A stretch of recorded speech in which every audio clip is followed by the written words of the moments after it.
Hi, this is Tim Hamilton, the co-host of the Maryland Crabs, and I'm here with a crab cake for your listening pleasure. What's a crab cake? Well, it's not quite a full episode, it's just a little snippet. Stay tuned and check it out. Make sure you check us out on themarylandcrabs.com. You can follow us on Twitter at MD Crabs Podcast or find us on Facebook at the Maryland Crabs Podcast. Don't forget, subscribe, rate us, iTunes. Go there now. It's the Maryland Crabs, and we have a special guest today. We have Lisa Consiglio Ryan, who is this is a big one, integrative nutrition health coach, right? That's right. That's pretty good. Well, I read it, so. Okay, but there you go. I sounded out the big words. Now, Consiglio, if I know my Latin, and I'm an Irish Catholic guy, that means evidence, information, advise. Counselor. Advice, because Consigliore, that was Tom and the Godfather, right? That's right. So you advise people, and your name. I know. Isn't that I guess my ancestors knew that was going to happen. You had to get into it. Yeah. I know a girl, she was an editor for a magazine, and her name was Paige Worthy. And I'm just like, is that real name? She goes, oh my gosh. Name. Yeah. That's amazing. All right. So you look all healthy, and I feel like just because I went over your website and everything, and I just read all your blogs and watched your videos and everything. Oh, dear goodness. While I ate a slice of pizza. And I feel like such a slug coming in. First of all, you own RASA? Yes. That's a juicery? It's a juicery, juice shop. It's actually a sustainable lifestyle shop. So it's on Maryland Ave. It's on Maryland Avenue, and we've been there almost a year and a half, 2 years coming up in July. But you said you were online for about 10 years before that. Yes. But you're also, you're not a lifestyle coach, but like a health coach. I guess health lifestyle coach. Right? Mm-hmm. I would say both, yeah. And you own Whole Health Designs, which is a whole separate entity from the juice shop. I mean, they're kind of together as far as what they do. It's a healthy lifestyle. It's nutrition more than anything, and advising people on how to stay healthy, how to feel healthy, how to look healthy. That's exactly right. And actually, I thought I was an online health coach for a lot of years, and I assisted people with actually transitioning to clean living, meaning eating more plants and doing more gluten-free. And so after years and years, and then after publishing my cookbook, and a lot of people are like, can you just give us the stuff? Can you make the food for us? Can you do the juices for us? We just want to see you, or we want to talk with you in person. So that's how RASA Juice Shop became. So you're right. It's kind of entwined, but totally two different things. I'm learning that retail and things like that are totally different than sitting in your pajamas at home online, just kind of behind the computer. Now, you wrote a book, and so it's Go Clean, Sexy You. Yes, that's right. And it was a flirtatious book. I liked it. But it's essentially the recipes and the advice and everything that you transferred into your business because people liked it.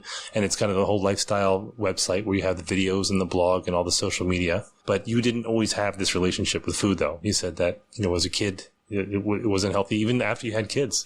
Well, as we were talking about, I grew up in Pittsburgh, Pennsylvania. I picked out the accent right I know. I'm trying not to have my accent, but it's just coming out.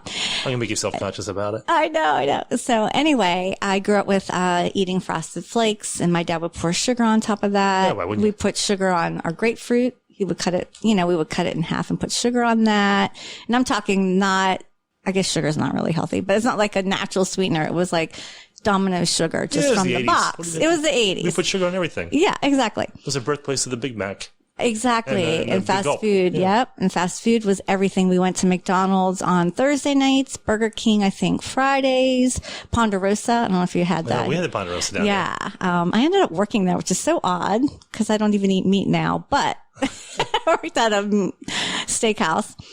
But we would go to Ponderosa on Sundays. So I kind of grew up with this lifestyle, but it wasn't until I probably was about 8 years old when I was getting ready for a dance recital. And I had a costume on, blue eyeliner, big hair, kind of like 80s, late 70s. Well, I don't want to date myself, but anyhow. 90s. Yeah, 90s. And anyway, I was in my element. I was a very shy kid, never spoke. I was very quiet. But for some reason that night, I was going to get on stage for the recital and I was going to dance my heart out. And I had this costume on and all this good stuff, tap shoes on. I was taking photos and someone I love very dearly had said to me, Lisa, you better watch it. You're getting really fat. It's your dad. I shouldn't say that. It's your dad. Yes. How'd you know? Because I never said. Because I really screwed up the other day with my daughter, and I didn't say that, but it's just been haunting me since then. It wasn't that, like, your eyes are getting wide. It wasn't like that bad, but it was something kind of like similar. It was just what she was eating, and it was just, I said, you shouldn't eat.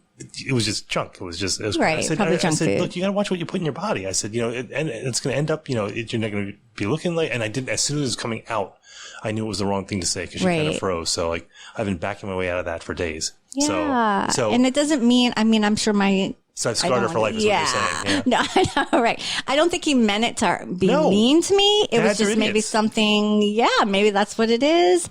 But I took it to heart and I really, really watched. I stopped eating, or I only ate like 3 or 4 things a day. I know. I'm not going to tell you about this because there's a different situation and it's a different time period. Right. I mean, this was years and years ago. My daughter, she looks beautiful. She works out like 3 times a week. So it's not, it was just came out the wrong way. Yeah. I think people, I even say stuff to my kids. I have 16 and 15 Yeah. I probably say things to them all the time. I told my son the other day, I said, I wish you were never born. And he probably took it the wrong. No, I didn't. I'm kidding. I'm totally kidding. I'm like, wait a minute. Yeah. She's putting her coat on. I know, like I'm out. No, just kidding. But so anyway, not to put a blame on that, but that just started shaping a relationship with food about diets and dieting. And then I kind of let that go in high school, college, kind of let that go. But when I became, 21, 22, got my career in teaching, I moved to Prince George's County and I started the diets again. And it led to me getting very, what kind of diets? So I went on Body for Life, the whole I think it was like low carb, or was it all carb? I can't remember. Yeah, low fat. Yeah, low fat.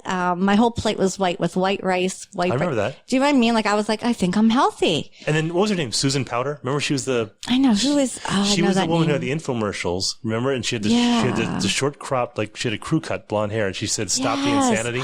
Remember the Stop the Insanity lady? That. And they had the 30-minute infomercials, and she'd point out, and that was in the mid-90s, I guess, when it was the war against fat.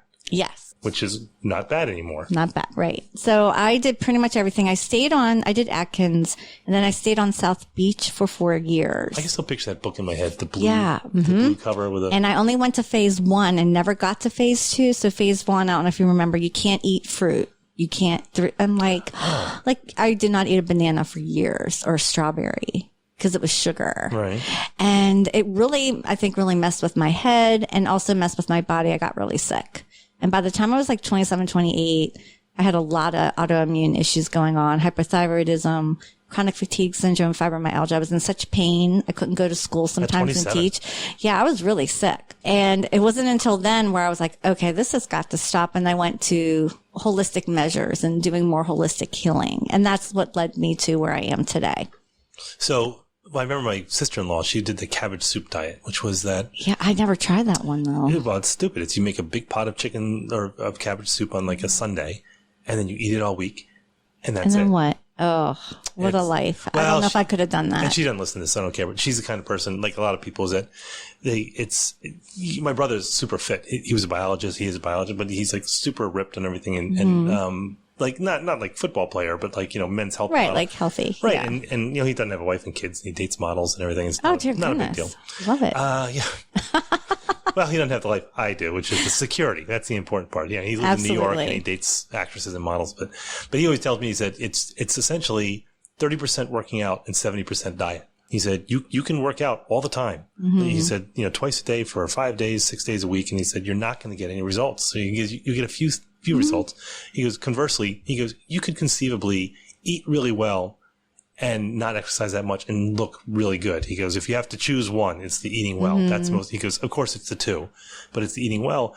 And he said, these fad diets that we just rattled off, is that you have to sustain this for the rest of your life. And people saw these as these diets I think it started in the 70s. Yeah, I think it did too. Scarborough diet? Yes, that was one of them. Scarsdale. I never did that one, but I heard about that one. But these were all diets for I think middle-aged suburban women who didn't have time because they had kids and this is in the 70s and they didn't have the self-discipline and they just wanted this miracle. And there are no miracles when it comes to diets. And you have to have a sustainable diet lifestyle, which is when you say lifestyle coach, I mean, that's not just a buzzword to me. It's saying this is what you have to do henceforth. If you want to do the ketogenic diet, then you have to do that from now on, Yeah. and the carnivore, whatever it is. But there's so many different things out there that for the layperson like me, I'm like, well, that makes sense. But then like they do studies a year later and say, that's the worst thing you could have done. That's why people like you are fascinating me, is because you have to go through all the science and understand what it all means. Yeah. And in my training, it was really eye opening. Even like the keto diet, I know it does great things for people, but for women, I learned throughout my studies and, especially with, being a hormone specialist with part of my training, it affects your T3, which is part of the hormonal system that helps keeping you, I guess you could use the word slender, but it's like it's like the part where it's just interesting how certain diets can really wreak havoc on your body. If you're doing them for a long time or without a doctor, like the keto diet should be done with like a doctor, should be working with you on that. That's high fat, high protein. Yeah. And it's something that you would really need someone to monitor for you. And then some people do it for a long period of time.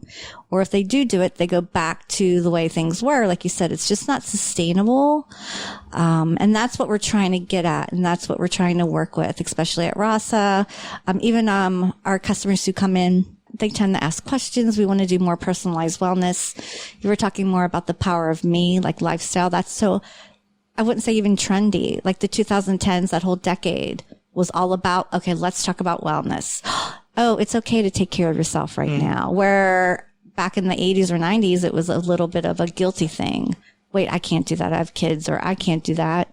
Who am I to take time out and go to spin class? Right. Where I should be doing this instead. So we're really lucky right now because I think the power of me is here to stay. And we're learning, like you were saying, these diets aren't sustainable, and a lot of the way society views women and men. And I really think men's wellness needs to be forefront. I mean, we're going to do something with men's wellness. I'll promise you that. So that seems to be neglected.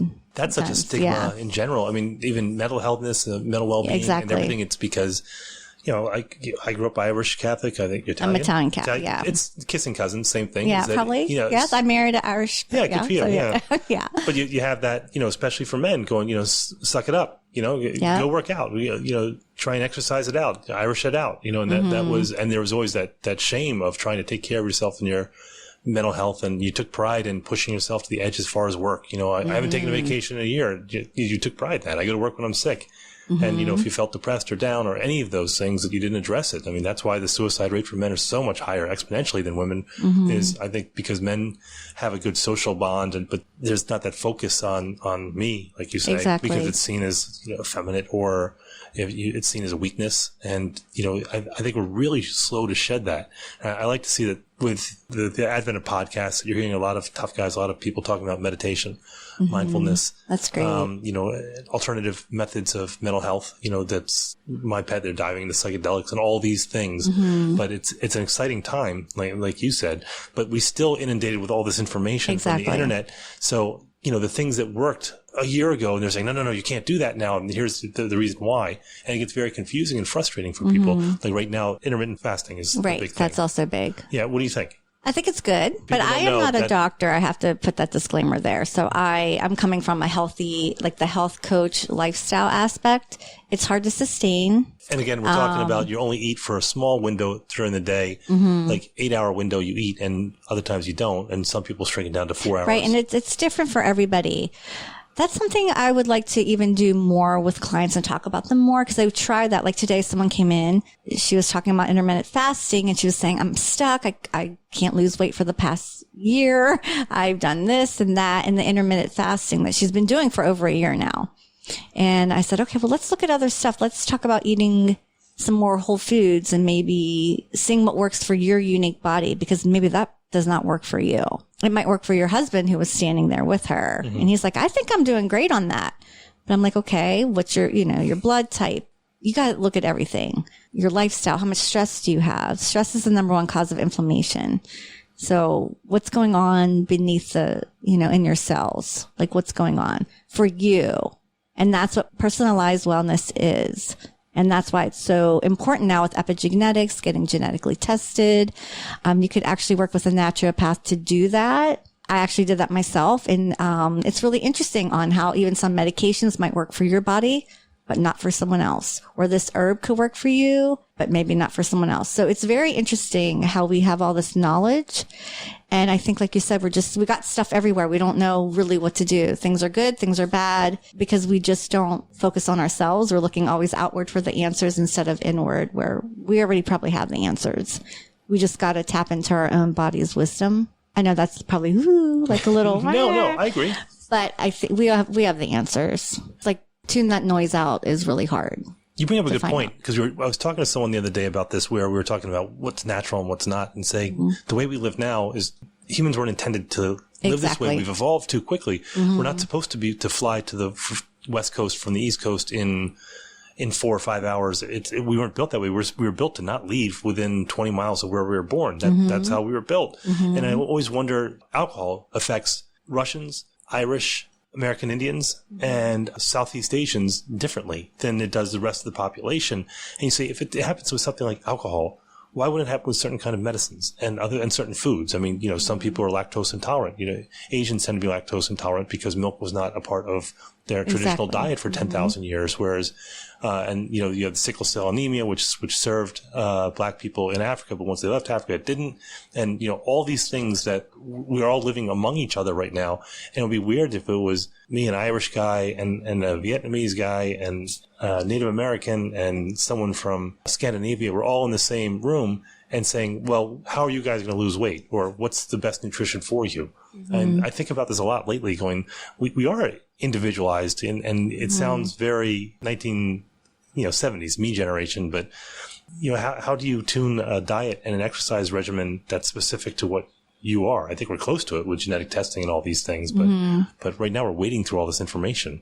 Exactly. I think we are in that period, unfortunately, where everyone's starting to realize, oh wait, I gotta look at myself. I'm going to take all this information. And that's what a health coach actually does, or that's what I do. I take all this information and we look through it, and then we weed things out, tweak things. We work on the menu. We work on the food. We work on your lifestyle, but it's a lot of work. I mean, and it changes. If you have trauma that happens in your life, what you've done maybe a year ago might not work ever again. Like I had major surgery about 3 years ago, and I'm just not the same person. Even though everything's okay, I'm healthy, I'm fine, but the way I used to eat or the way I used to be in my life, it just won't work. Or I had to tweak some things. And it's actually for the better, especially with tolerating things, or even when it comes to emotions and mental health. You have to know that you have to be flexible, and you have to give yourself grace, give yourself a pat on the back, be gentle with yourself. Maybe men, I know that's probably hard to do when you hear that. Like you were talking, you're like, what? No, I just beat myself up as much as I can. Yeah, I know. Well, I kind of do that too. So I don't know if that's even men or women or anything like that. But what you're saying makes a lot of sense. We just have to weed through the noise. And the only way to do that is probably to be still. We were talking about meditation, mindfulness helps a lot. Do you meditate? I do. I've been trying really hard, and I just. Well, don't try. I know it's hard to try hard. I know with meditation that's kind of like an oxymoron. That's the kind of opposite. I'm glad that you're trying. Well, there's this woman, we had her on the podcast about a year ago, and she wrote a book on meditation. Oh wow! I'm trying to remember her name. I feel horrible now, but make it up to her. I'll put it in the show notes. But, yes. But it was. But we talked about mindfulness and meditation. I've been fascinated with mindfulness and meditation. But it's just like a lot of people, my mind races. I'm no different than a lot of people. Oh yeah, that's natural. Yeah. And just quieting the mind is so difficult. And I know it's a discipline, but you get so frustrated when you can't do it. And I was reading today about people who meditate for 2.5 hours a day. I'm like, that's insane to me. That's that's hard to do, especially like Buddhist monk style. Yeah, I was going to say they might be in Buddhist or something. I have time for that anyway. But I mean, but you do tell, with breathing techniques and things like that, and meditation and mindfulness. I feel like I'm picking up little bits and pieces of things I try and they don't work, and then the life gets in the way. But it's just carving out the time, and I've had to tell myself lately, for the last few years, I'm like, I don't have any time, and I'm thinking to myself, I had the time. I'm just not managing it correctly. And I think for a lot of people, it comes down to, like you said, life overwhelms you and you feel guilty for carving out time for this, but someone explained to me once, to be a good father, a good mother, is that if you're on a plane that's going down, you put the mask on yourself first before you put it on your kids. And your inclination is to, help your kids get them through life and everything. And meanwhile, you're deteriorating your health or your mental health, and, you're putting on weight. And we're going to our college reunions, and we have Facebook now. So I'm like, what happened to you? I know, goodness. That sounds mean, but it's just. It's interesting how, stress, like we talked about, is the number one cause of inflammation, aging, things like that. And even if you can't meditate for hours or even 10 minutes, what I do sometimes, I wake up in the morning and lay in bed and I just breathe 3 deep breaths. That's it. Just in and out, and maybe say an affirmation, maybe not, and then I'm done. That's pretty much what I do. Box breathing? Box breathing is what? That's 4 seconds in? Yeah. Hold you could 4 do that. seconds. I don't do that. I could do that. I'm going to try that. Actually, you just reminded me. I got to try that. I've been doing that because I feel I'm an anxious person. So that helps so much with anxiety. I always feel like my shoulders are always tight, and I always feel like my tongue on the roof of my mouth, and I'm like that all the time. And so I read about the box breathing. So that's you inhale through your nose deeply, and it's the belly breathing. What I found is that people they try and breathe through their chest, and that's completely wrong.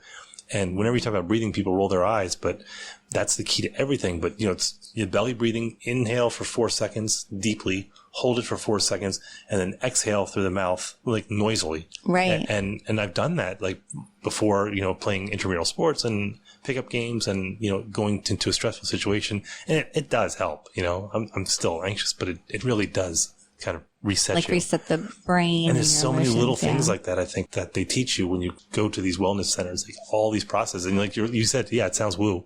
It sounds like, all right, it sounds kind of nuts. But the meditation, they're doing some great studies on meditation up at Johns Hopkins right now. And because they've opened up the new psychedelic research center up there. I'm so excited about that. That's going to be great. I'm trying to get Roland Griffin's, he's actually saying he might come on. But wow, I hope so. I listened to an interview with him on Tim Ferriss the other day. No, Sam Harris.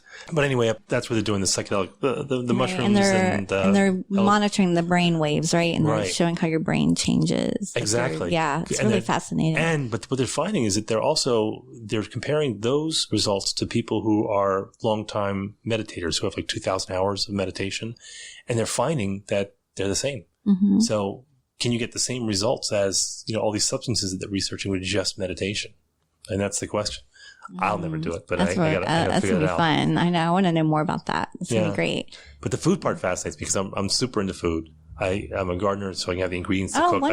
I do all the cooking in the family. Great. And I take a lot of pride in that everything I make is high quality foods for my family. And we slip on occasion. Like I love pizza and those things, but I don't like fast food. But there are times where I feel frustrated with the food thing because I would like to be eating better.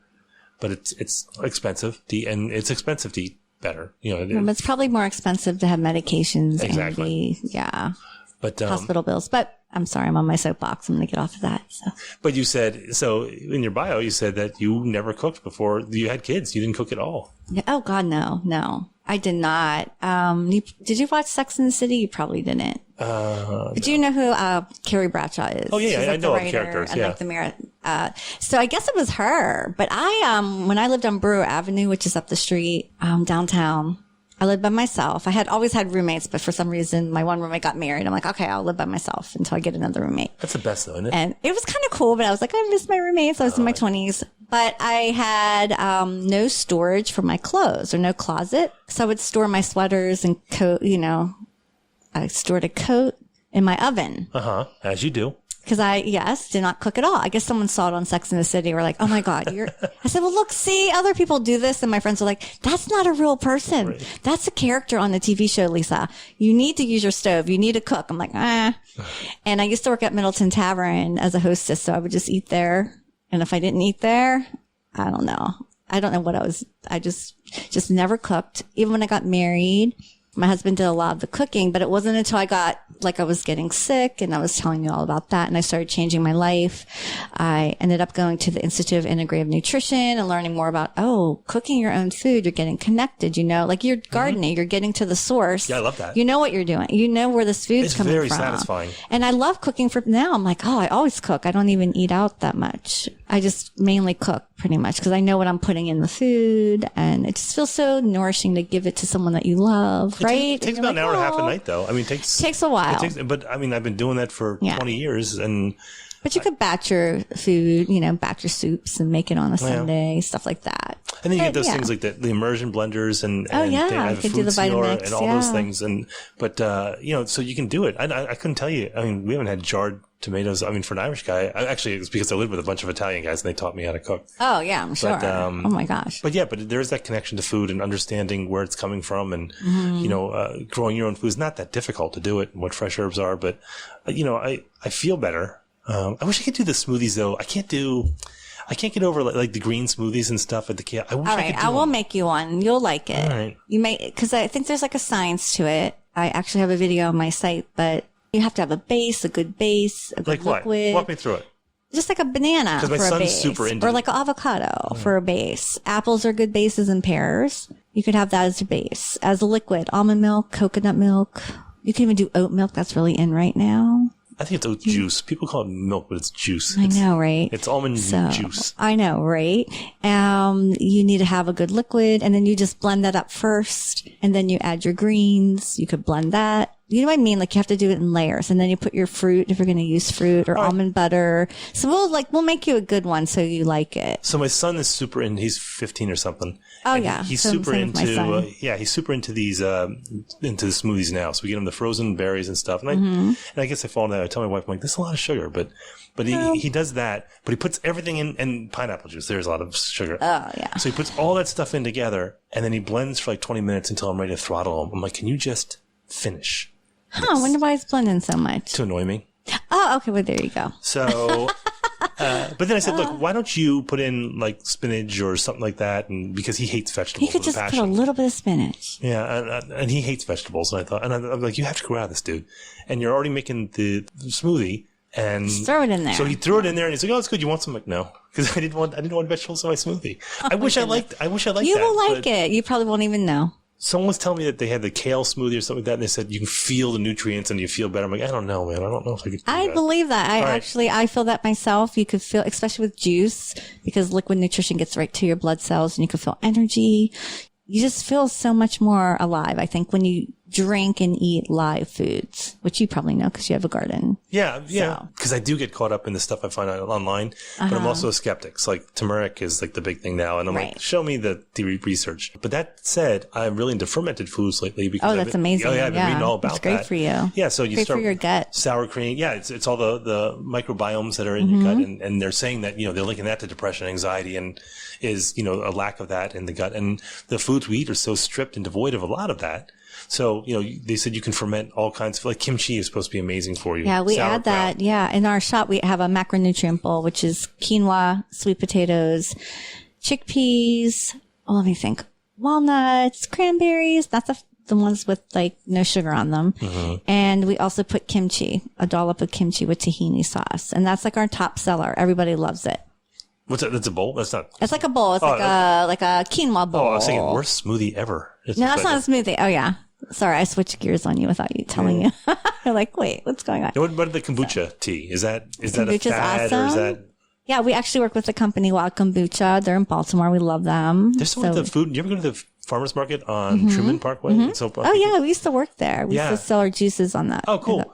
Well, there's someone there who first of all, there's a guy there who brings apple juice, which is just or apple cider. Oh my god, it's ridiculous. And there's someone who does their own kombucha. They brew their own.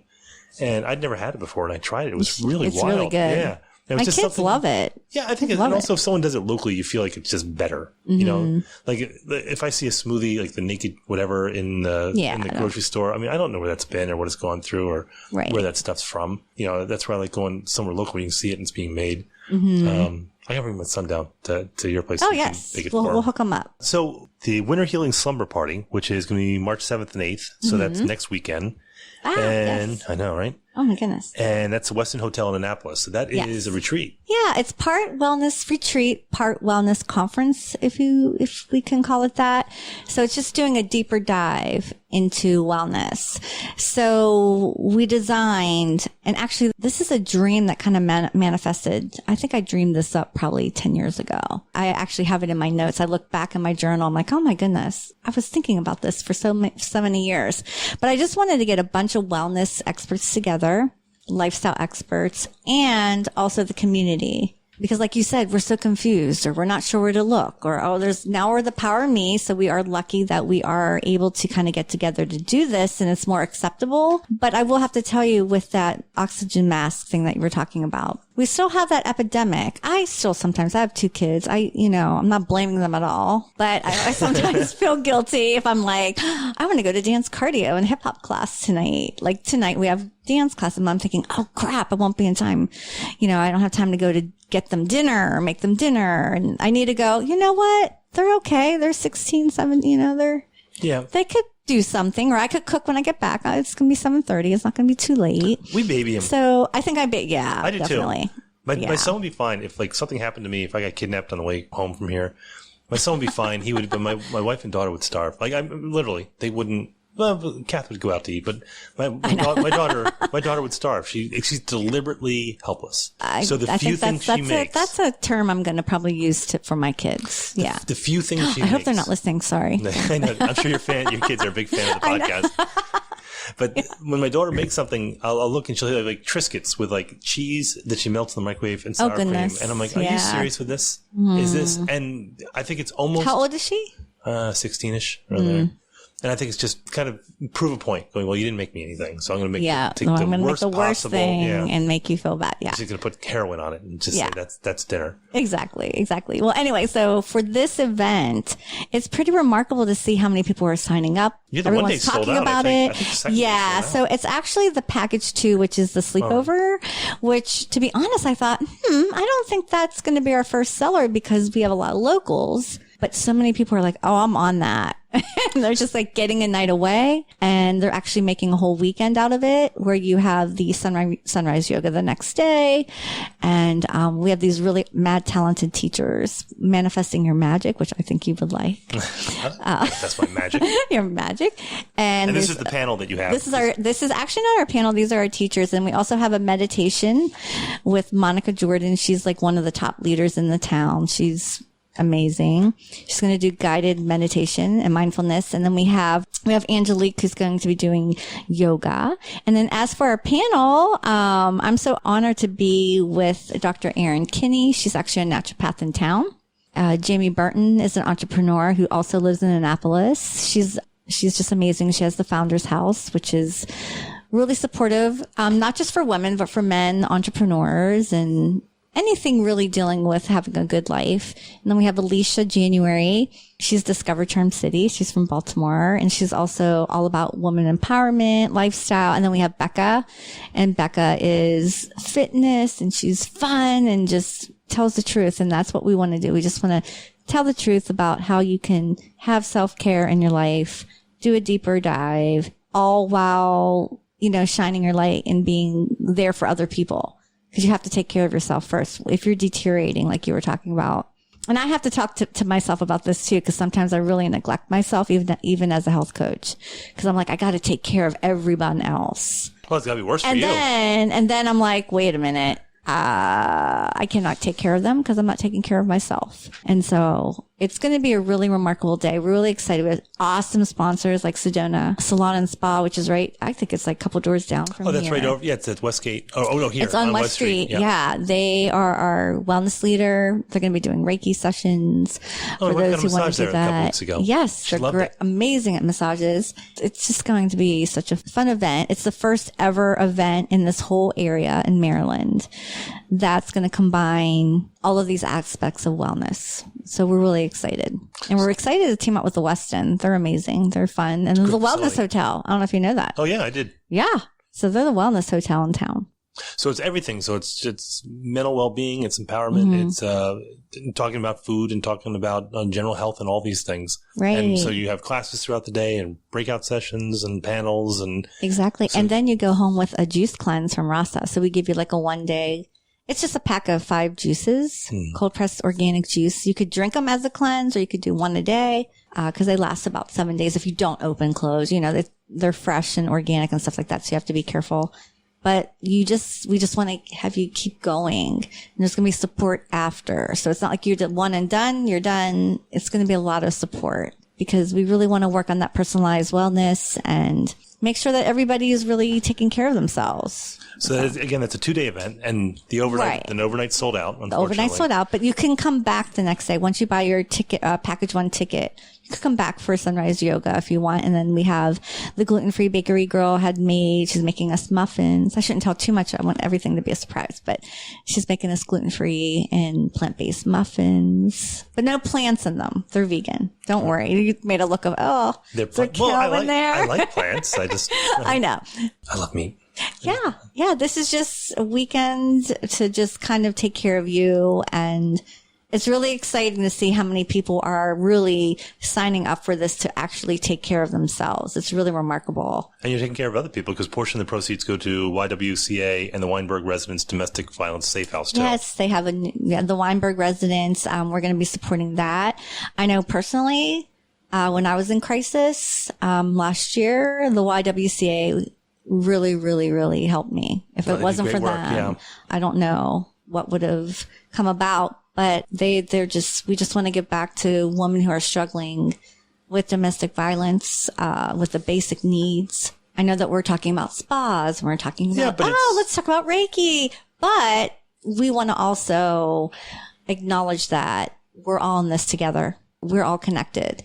So we're excited to give back as much as we can, during this event. That's awesome. Yeah. So all they got to do is go on to wholehealthdesigns.com and they can register there. They can register there. There's a link for there. Yeah. And actually RASA Juice Shop, we also have a link there. So there's 2 different places where you can get your ticket. We're on Instagram, Facebook, and things like that. So use Facebook, it's Whole Health Designs. On Instagram, Whole Health Designs. And Twitter, at Lisa Consiglio R. Right. Consiglior. I know. Twitter. Are you on Twitter? Okay. You probably love Twitter. See, I have let go of Twitter as much. So I have to admit, we haven't. Yeah. We're probably not going to. So Twitter is, I have part of the unhealthy part of. Well, I get my news on Twitter, which is probably bad. I do too, because that's where all the news is. But right. So everyone right now is rolling their eyes because they know this story. So I was on Twitter for a long time, and because you would do that. Yeah, I do comedy, good for so you. I thought, well, Absolutely. I'll try some comedy jokes out there. But then what happens is that you see what's going on, and you start ranting a little bit, and then all of a sudden you're on Twitter, and that's all you're doing.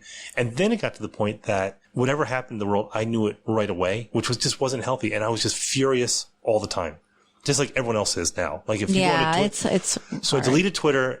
And I miss it, but I do cheat because I have, for the podcast, we have our own Twitter. So I totally lurk and I look, but I can't post, which is a good thing. I would get rid of all social media if I could, because you do get hooked on it, and it's that dopamine rush. You're feeling down, you're feeling depressed, all these things. So what do? You go to social media, so to get it, you put something, someone likes it, or you say something kind of shitty on like USA Today to somebody. It's just bad. It's just. I have to agree with you. I do a lot of my coaching. I used to do a lot of it on the Facebook groups. Mm-hmm. The groups are good, and the groups are good. They're still good. I feel that it was closed groups, but I still felt like it was just 2-dimensional. I couldn't, you're behind the screen, right. And it was actually amazing. We did great work, and we still do. But it wasn't until I opened RASA where I got to see people face to face and have more of a 3D type of, because you're taking, experience. You're taking verbal cues, nonverbal cues. Exactly. Like, we can, when I can tell when you're done talking, you can tell when I'm done talking, and when your eyes widen, I know I said something inappropriate. And, but when you're online, you don't know any of those things, and you can't pick up on them, and you just miss that human contact. It's not the same.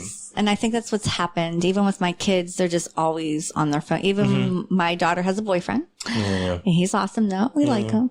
But they'll sit together and look at a phone. Yes. I'm like, guys, can you talk to each other? And when you take the phone away, they're like, I don't have anything to say. I'm like, no, I love my phone. Look, I'm as bad. I love my phone. Yeah, I'm bad too. I'm bad. But I have to, but when I'm with people, I put it away and I'm present. I got to cling to that. Yeah. But I'm like, if I'm watching TV, I'm on it all the time, but we feel guilty about it. Our kids don't even know that they should. I think that's the way they are. They don't know that they should feel guilty. My daughter said, well, this is the way it is now. I'm like, give me the phone. But it's the same thing. They invite friends over and they're on the goddamn phone. They said, get off the phone. I picked up your stupid friends so you could have a stupid play date or whatever the hell you call them now.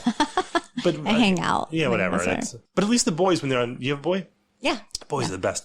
But at least he'll be on when he plays his video games. Yeah, they'll just, they're talking smack to each other, but at least they're interacting with each other. Yeah. Something. So, at least there's that. But then with the girls, when we talked about how men kind of suffer from the isolation and mental health things. But if you look at teenage girls, and the suicide rate for teenage girls has spiked in the last 10 years, which is also how long we've had social media.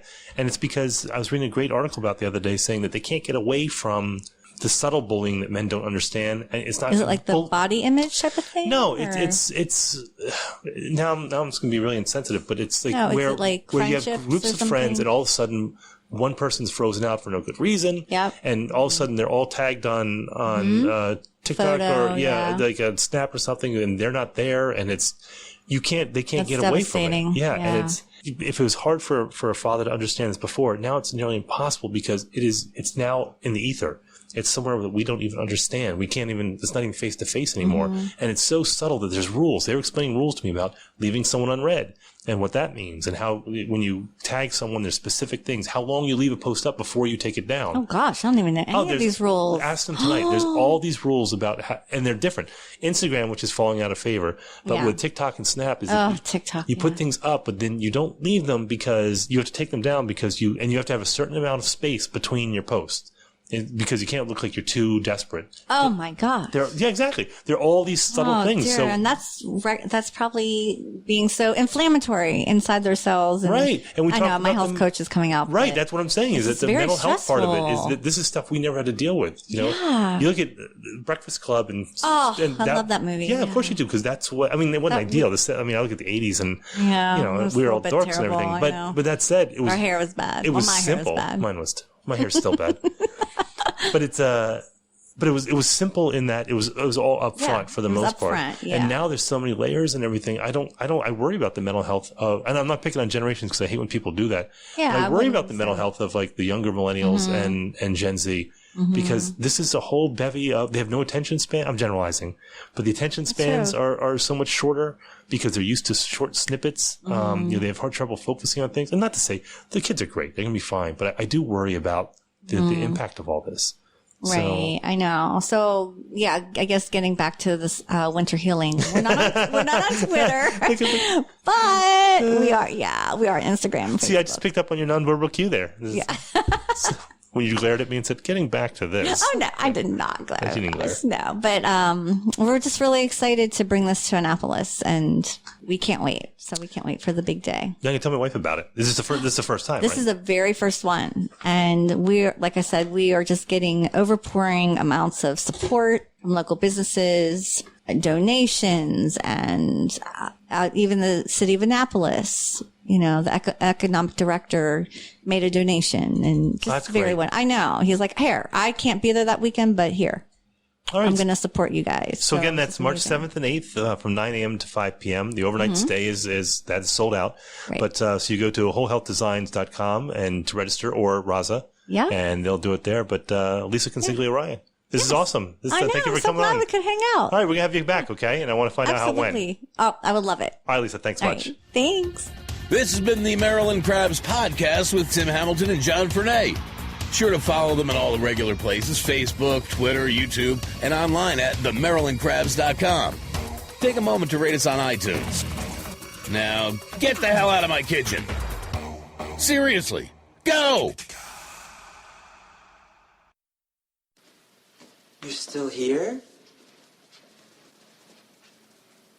It's over. Go home.